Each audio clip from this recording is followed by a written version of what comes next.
এটাই হলো আমার বানানো শেষ blog. Hello everyone, Radhe Radhe. কেমন আছো তোমরা? আশা করছি তোমরা সকলে খুব ভালো আছো। Welcome back to my another Vrindavan blog. আজই হলো বৃন্দাবনে আমাদের শেষ দিন, মানে কাল সকাল 6টায় আমাদের ট্রেন বাড়ি ফেরার জন্য। তো সেই জন্য আমরা আজকে তেমন কোথাও যাইনি, বিকেল বেলা শুধু ঠিক করেছিলাম লাস্ট বারের জন্য কিছু শপিং সেরে নেব।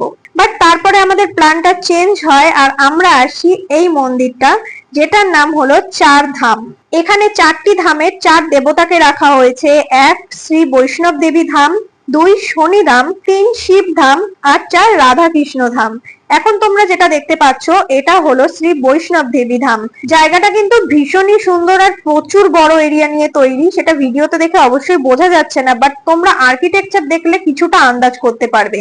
আর বাইরে থাকা যে বিগ্রহগুলো আছে সেগুলো তো প্রচুর বড় বড়। জায়গাটা এতটাই সুন্দর, বাট আমাদের হাতে টাইম খুবই কম ছিল, তাই আমরা পুরোটা তো ঘুরে দেখতে পারিনি, তবে 4টে ধামই দর্শন করি।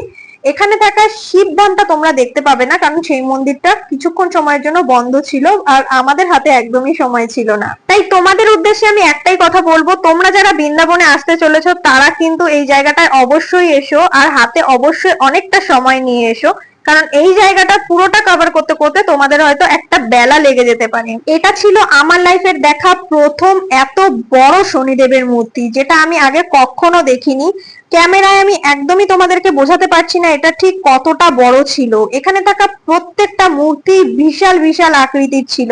কিন্তু দুঃখের বিষয় এটাই যে আমরা পুরোটা ঘুরে দেখতে পারিনি, আর আমাদের কিছু কেনাকাটি ছিল, কাল যেহেতু আমরা বেরিয়ে যাব সেই জন্য আরোই হয়নি। বৃন্দাবনের লাস্ট দুটো ব্লগ আমার ভীষণই ছোট হয়েছে, আর এটা তো একদমই ছোট, কাইন্ড অফ বলতে পারো শর্ট ভিডিও হয়ে গেছে, তো একটুখানি কনসিডার করে দিও। দেখা হচ্ছে তোমাদের সাথে অন্য কোনো ব্লগে। আজকের মতন টাটা, বাই বাই।